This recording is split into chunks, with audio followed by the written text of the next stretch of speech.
10 minutes with him on a mountain in Colorado. Anyone ever heard of the saint by the name of Padre Pio? Raise your hand. Yeah, so I met that guy.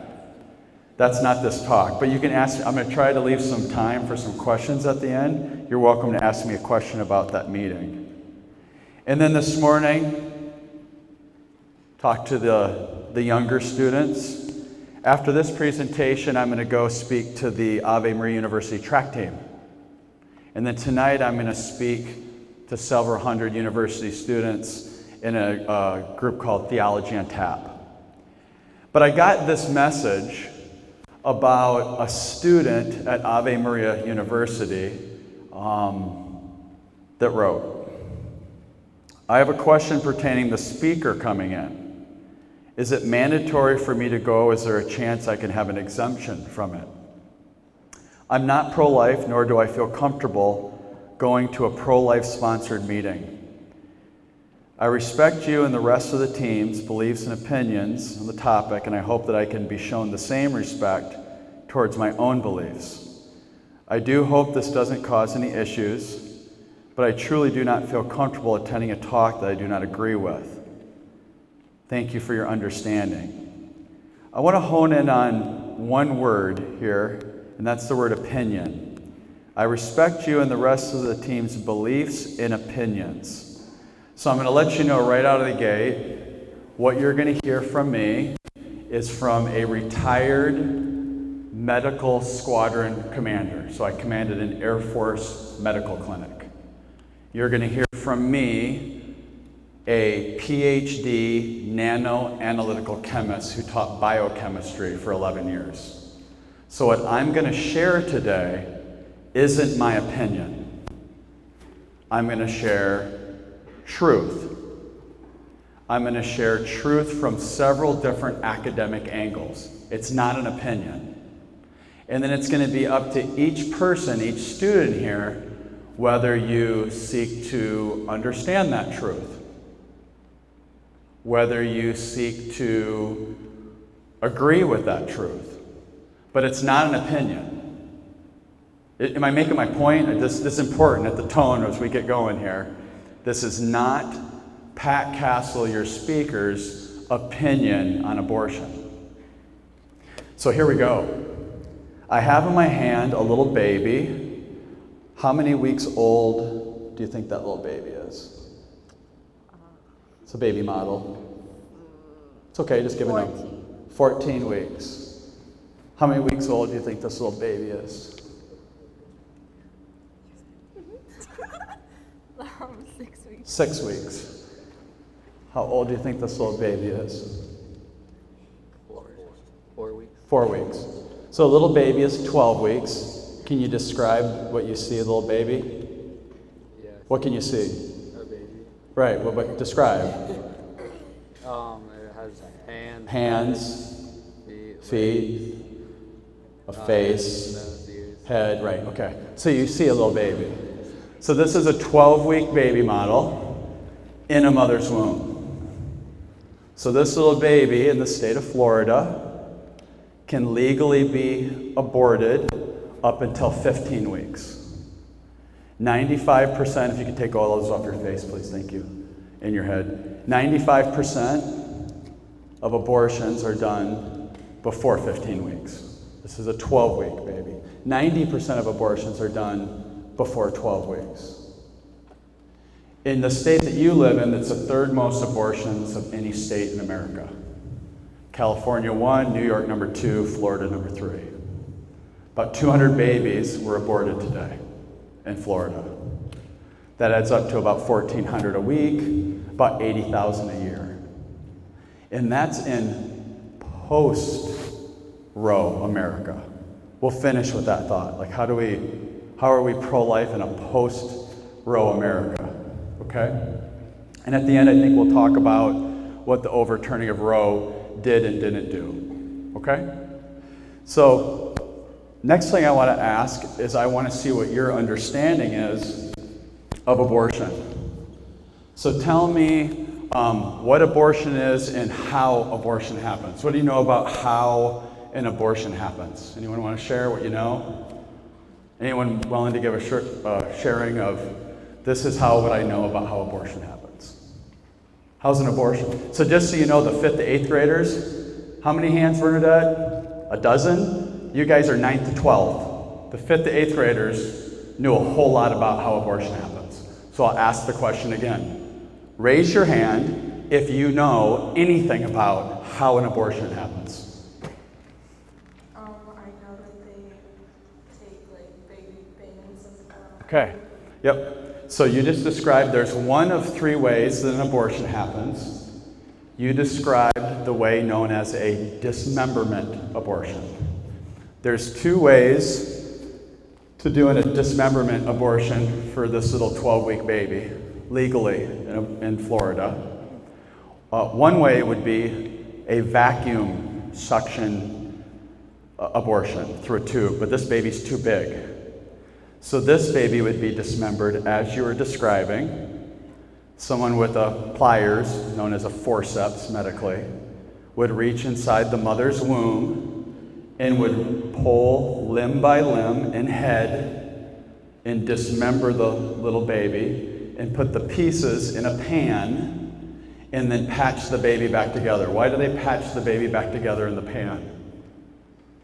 One kid in the last session said, oh, so you could take a picture and show people how horrible abortion is. And I said, no, actually, they don't take those pictures because do you think that would be good for the abortion industry and people choosing abortion if they saw a picture of a little baby with its limbs and head torn off?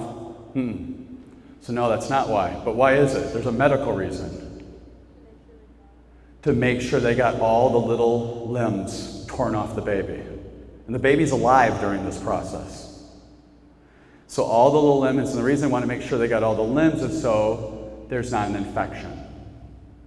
So you just gave one of the ways, and that's dismemberment. There's 2 other ways. How else is an abortion done? Through the pill, they take like Chemical abortion pill. How does the chemical abortion pill end the life of a little baby? And the chemical abortion pill is taken up till 12 weeks. So this little baby could die by way of the chemical abortion pill. Does someone know how that works? I think that it kills the baby and then it forces the mother to give birth to the dead baby. Okay. So the first part I want to ask you, how does it kill the baby? There's 2 pills in RU486. How does the first pill kill the baby? What's the reality of abortion? Of course, the world wants to treat abortion as it's clean, it's no different than a dental appointment. It's good, it's normal. It's none of those things. And that's what we're going to talk about today. Those are all lies. It's not true. Remember, these aren't my opinions. So the way, or how this baby dies with the chemical abortion pill, is the pill causes the mother's womb, the uterus, to harden so that the baby can't implant in the uterus. Why does a baby implant in the mother's uterus? What happens when the baby implants in a mother's uterus? And the 5th to 8th graders knew the answer to this question. To eat.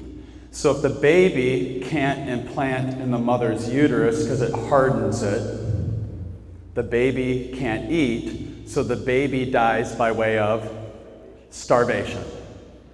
So abortion, the way the little baby dies, is either by dismemberment, being torn apart, or being starved to death, and there's a third one. The third one is for late-term abortions. Anybody know how the third one happens? Raise your hand. I'm looking for a hand. In the back. Yes, ma'am. Go ahead. That's illegal now, so you can't do that. A partial birth abortion is partially deliver, take a scissors and cut the spine on the back of the head and then deliver a dead baby. Yeah, and that's the right reaction that you just gave. Yeah, praise God for hard truth. Because the thing is it true? We know what we're for. If you're Catholic and you're a Christian, that means that you are someone that lives in John chapter 10, verse 10, where Jesus said that Satan came to kill and lie and deceive you. But Jesus came to give life, and life abundantly. So as Christians, we know we're for life. But isn't it also true that it helps us be even more passionately and compassionately? Compassion means to suffer with, for life, when we understand how bad abortion really is. Because we're not for death as Catholic Christians. We're for life. And when we understand how horrible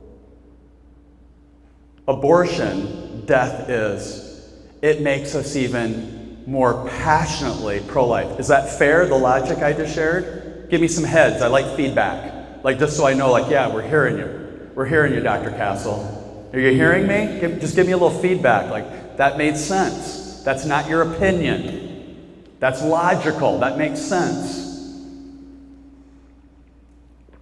We're going to hit all the ologies in a minute. We're going to go through every academic view of abortion. And at the end of this, if you're listening at all, I have no idea how you can, in good consciousness, with any sense of reasonability, with any drop of compassion, walk out of this room for abortion. And if you try to use the word salad on me, like, oh no, I'm not for abortion, but I'm for choice, nice try. One of the choices is Kill the baby. abortion. So when you say, oh, I'm not pro-abortion, but I'm pro-choice, sorry, you logically you don't get both. If you're pro-choice, you're pro-abortion. It's one of the choices. So, am I still speaking logically? Am I doing okay? Give me one of these. Okay. This isn't my opinion. These are hard truths, and you're old enough for the hard truths. The information, thank you for that affirmation. The information that you receive through all the portals of information in our culture, oh, come on, everybody. Everyone's of age to receive these hard truths. Because you're certainly receiving the hard lies through all those communications. If you were to Google how many lives were lost on 9/11, anyone know anything about September 11th? September 11th, the planes ran into the building. I was stationed in Turkey. I was an Air Force scientist with a duty title Weapons of Mass Destruction Defense Officer. I was on a Turkish base in an American unit closest to Osama bin Laden, the person that crafted the attack on America. How cool did that just all sound? I did it real fast because that's not this talk. But where I'm going with that is on that day, if you Google how many lives were lost, the number that Google is going to tell you is 2,996. Guess what, everybody? That's a lie. How do I know it's a lie? How I know it's a lie is because I've been to the memorial at the bottom of where those buildings were. Who's been to the memorial in New York City? And if you knew this, maybe you didn't know it, now you know it, and you can share this because everyone's going to share something out tonight with their family. If you were to walk around that memorial, you're going to see that 11 of those names have a parentheses behind it that say, and unborn child. But they didn't count those unborn children. So the real number that we know of the pregnant moms that died that day, it would give us a number of 3,006.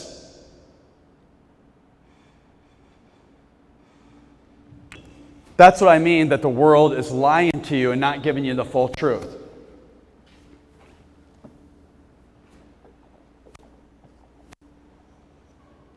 So we went through two of the ways we haven't got to, and what was my part with the 9/11, that lie, also a little line up for your, oh, that's an interesting little fun fact.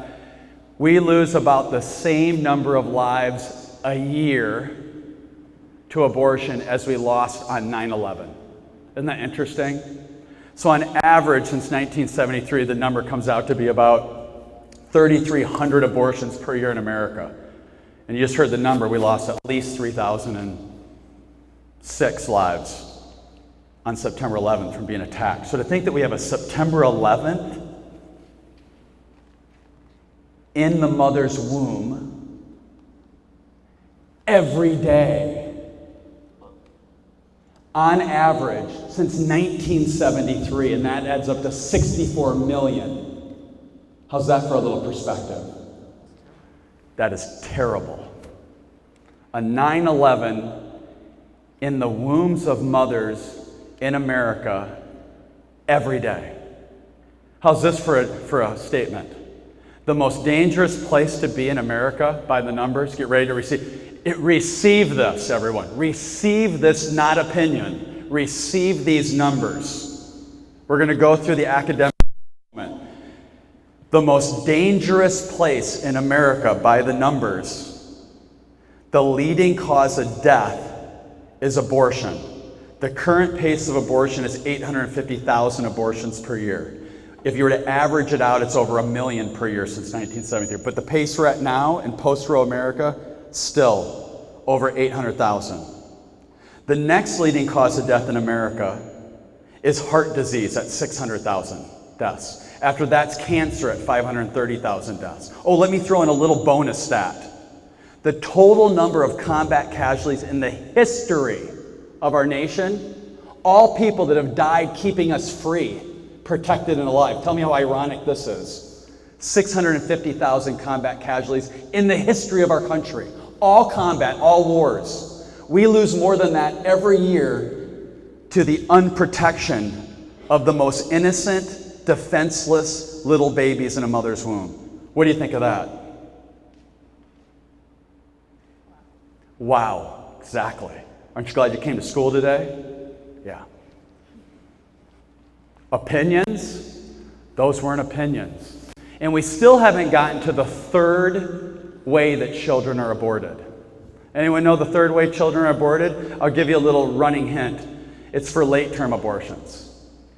How are late-term abortions? I'm talking about abortions, in the 30 weeks. You remember babies still, even in post-Roe America, babies can still be killed up to the moment of their birth, legally, in America still. We'll cover that at the very end, the post-Roe look. So how are those babies? I'm talking babies, like babies you could hold. Maybe some of your siblings were born at 36 weeks, 37, 38. These are like your little brothers and sisters. How are those abortions done? The same way that they kill murderers in some states in America. What are some of the ways that they execute murderers? We know the electric chair. How else do they do it? Lethal injection. So let me get this straight. A baby, is a baby guilty of anything? I mean, fill me in if you got something for me. I'll ask you again. Is an unborn baby guilty of anything? What could a baby be guilty of? So a little baby legally in our country can be killed before even birth legally. The same way that some states, remember I just said some states, most states don't even allow capital punishment anymore. And why am I sharing these hard truths with you? Because I want you to walk out the door. One, that if you were standing on the fence as a high school kid, like, yeah, my parents are really pro-life, but, I kind of feel bad for mothers in that situation. And, I don't know, is the baby really alive? Yes, I'm a PhD scientist. Life begins at conception. It's a scientific fact. It's not an opinion, everybody. Did everyone just hear that? I'll do it again. In science, I'm speaking on behalf of science. I'm a scientist. There's no argument when life begins. So if you've been duped into thinking like, oh yeah, there's just uncertainty when life begins, that's a lie. It's not true. We know exactly when life begins. At conception. I'm speaking fact, not opinion. So that you can walk out of here with confide, confidence. What does confidence mean? It's Latin for with faith. The world's hijacked words. We use confidence for everything. The real meaning of the word confidence is that you have faith that exceeds your understanding. And what you understand, clearly abortion is evil. By definition. Why? What's the definition of evil? To be diabolic. What does diabolic mean? Anyone? Any scholars in here on theology? What's diabolic mean? It means to separate. Does this sound interesting, how we just described abortion, everybody? Remember? Dismemberment abortion? So as the world is dismembering innocent children, the leading cause of death in America, what are people of faith doing and confidence? We are read the poster. We are look at your sticker at your friend next to you. We are remembering the unborn. Seem like a good action plan? Dude in the back with the spiffy suit on. What's your name? Great name. That's my confirmation name. Yeah, emulate the St. Paul. Can you imagine St. Paul today preaching against abortion? Can you imagine that guy? You know, the guy that got stoned to death for speaking hard truths, and then the next day he was preaching in another town? That's Paul. That's our names. Yeah, that Paul. So now ask yourself, are we giving the proper response that we are living at such a time as this, where here we go, 1, 2, 3, 4, 5. What's your name? Dominic. 1 out of 5 pregnancies in America are aborted. Who knows Dominic? Anybody? Okay, let's make abortion personal. Dominic was aborted. Was never born. So take any memory you have of Dominic. A sleepover when you're a little kid, a sporting team, you know, something you did, a camping trip. Take that right now and abort every one of those memories. Dominic is erased. And remember, what does that mean then? That means 1, 2, 3, 4. Scooch over, please. Scooch over a little bit. Who's not here today? Oh, that's just this row. 1, 2, 3, 4. Could you scooch over, please? Scooch over. Could you please scooch over? Who's not here today? Is everybody hearing me? And this isn't melodrama. This is the numbers, everyone. That's the reality of abortion. Somebody's not here today. And guess how most abortions happen? 84% of mothers who aborted their child felt like they had no choice. 64% of abortions were coerced. Let me add all that up for you. What that means is 78% of post-abortion mothers said that if just one person had encouraged them to choose life, or they saw an encouraging, can I hit your chest? An encouraging sign to choose life, they wouldn't have aborted their baby. 78%. So put the numbers all together. 84% felt like they had no choice. 64% felt like they were coerced to have the abortion. The 64%, everyone listen really closely. When you read the study on the, listen to the 64%, guess how they define coercion? Remember that word means to be forced. Silence. Silence is consent. Ever heard that before, academic people? You heard that before? Kind of makes sense, doesn't it? So we, high school students, are rolling into a world, and then we're going to talk about at the end what you're going to launch into the world you're going to hit in a post-Roe America. But the world that we're rolling through, let me tell you the posture. Silence. College couple, unexpected pregnancy. Mizzou, Columbia, Missouri. The University of Missouri at Columbia. This story was relayed to me from a pregnancy help center director. Young college couple comes to their pregnancy help center in Jefferson City, Missouri. Sees their ultrasound. 64% to 90% of mothers that are considering abortion that see their ultrasound choose life. They see the little baby. But let me say the numbers in reverse. 10 to 36% don't choose life. They continue on to an abortion facility. Why? They're scared. No one's speaking up in support. This young couple is sitting at the abortion facility in Overland Park, Kansas, and he texts her. They've just driven 4 hours across the state. He texts her, "I don't want to abort our baby." This is what she wrote back, sitting next to him. "I never did want to." Did everyone just hear the message there? Yes? Is everyone listening? The message there is silence is consent. So here we are, culturally, even as a church, even as a Catholic church, as a body, are we as a body speaking up enough? Are we wearing our witness? Look at the sticker you have on you. Are we really responding in kind to this evil that is staring us in the face? And don't give an answer like, well, there's nothing I can really do. Oh, really? Did you hear the stat that 78% said if they had one person encourage them or if they saw an encouraging sign? That means you at a movie wearing a shirt that says, remember the unborn. For real, someone could see your shirt for real and decide that she is not going to abort her child. For real. You bet you could do something. And so could your friends, and you could all wear them to the movie theater.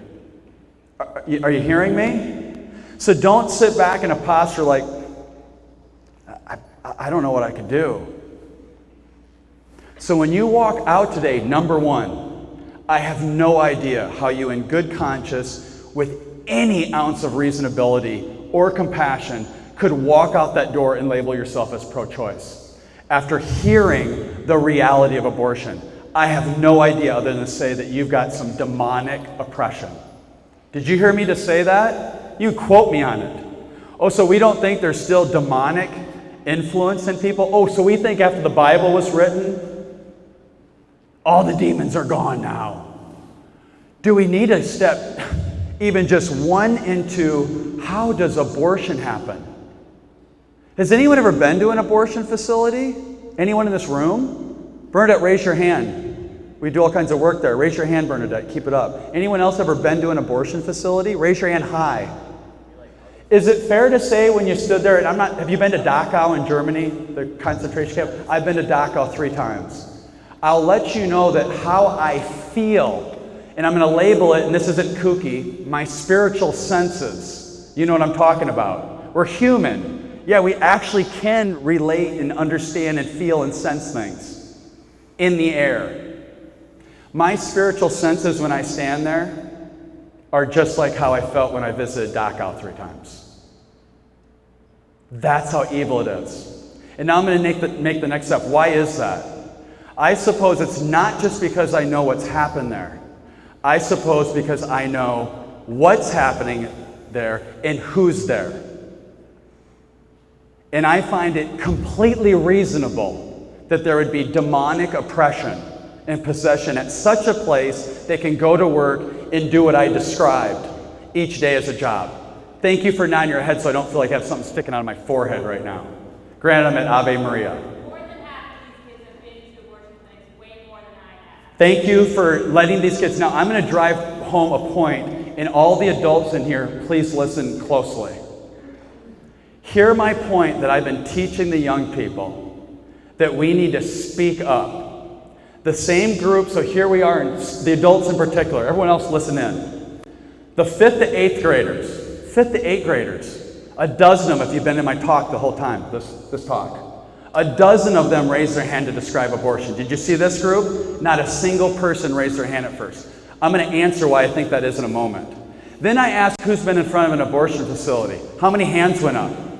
Did any hands go up at first? I don't think so. 2? Okay, 2. Bernadette said maybe she saw 2 little hands. I thought you meant outside. Oh, I mean inside. Thank you. No one's been inside an abortion. Thank you. Who's been stood outside an abortion facility? I like that. And now I'm encouraged. Let me tell you why I'm encouraged. Because this is my entire, thank you, that guy right there. Let me give that guy something.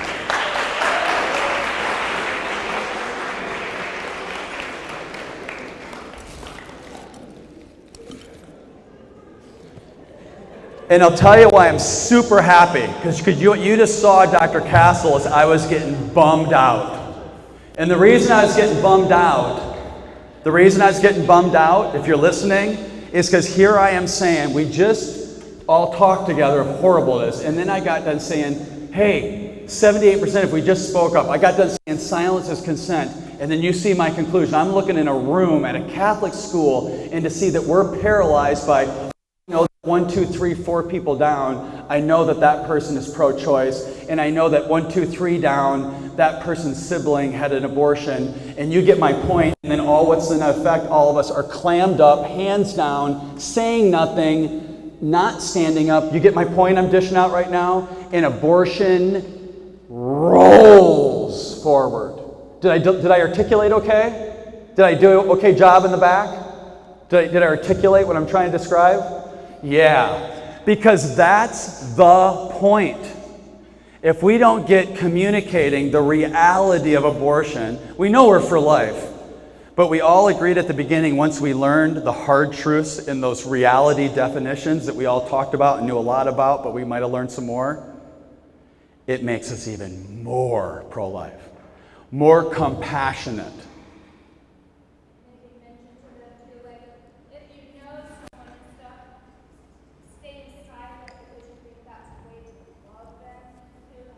False compassion. Yep. Awesome. So as a group, I challenge you, the kind of unity you want. Who's seen the movie 300? Raise your hand. 300, raise your hand. Okay, I'll describe it for you. 300 Spartans took on 10,000 Persians and kicked their butt. If this group of, Donahue Academy, high school graduates, this group right here, and I loved it when we reframed the question, and thank you for clarifying in the back, so we got that, because I'm like, are you kidding me? People won't even admit ever being there? No, you need to be able to say, I've been to Dachau. And you remember what it says on the outside of the gate? It says, Arbeitfreit, which is work will make you free, was a giant lie. They told them that lie, just like the lies of abortion, this is going to make you free. You see my analogies here? They don't look free when they drive out of the abortion facility, huh, Bernadette? And those that have been there. They look like an atomic bomb, a weapon of mass destruction has exploded inside them, because it has. And a weapon of mass destruction that's done more destruction than all combat casualties in the history of our country in 1 year. So we want to be able to, as a body, united, we want to be stronger. You don't want to be like, oh, I'm not sure, and is it cool to say I'm not for abortion? If you have a friend that labels as pro-choice, and you haven't had this conversation to let them know that one of the choices is abortion, and then explain to them how abortion happens and how it's not a solution, doesn't help a mother, there's nothing good about abortion. So if we haven't made the connection today, we know abortion's bad, but if we haven't broke the last piece of this puzzle, which is, but it helps some mothers. Wrong answer. The abortion is an inferno on top of whatever other fire of hurt is in her life. Even let me go ahead and cut to the chase out of interest of time. If you're one of those people in the back here like, but if someone's been raped, that's different. Oh, is it different? So I'll pose this as a question. You please explain to me how someone who didn't choose being raped, the second worst thing that could happen to a woman being raped. Yep, did you hear me? The second worst. You described to me how the worst thing that could happen to a woman, her choosing to end the life of her own, she didn't choose the abortion, her choosing to end the life of her own child in her womb. You explained to me how that's going to help the second worst thing that happened to her. Am I making sense? Please give me some feedback right now. And I'll give you the answer. It's not.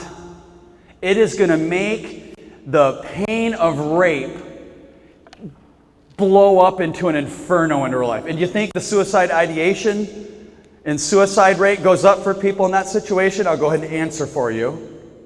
So now let me give the converse. Is it possible? Stay with me, everybody. I know it's late in the day. Stay with me.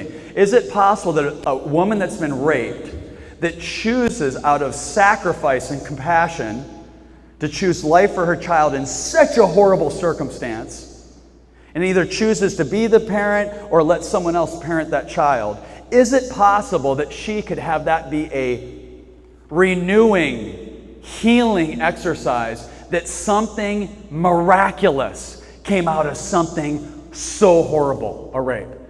Is that possible? Yes. Thank you for the feedback. Makes sense when I put it that way. So I've given you hard truths.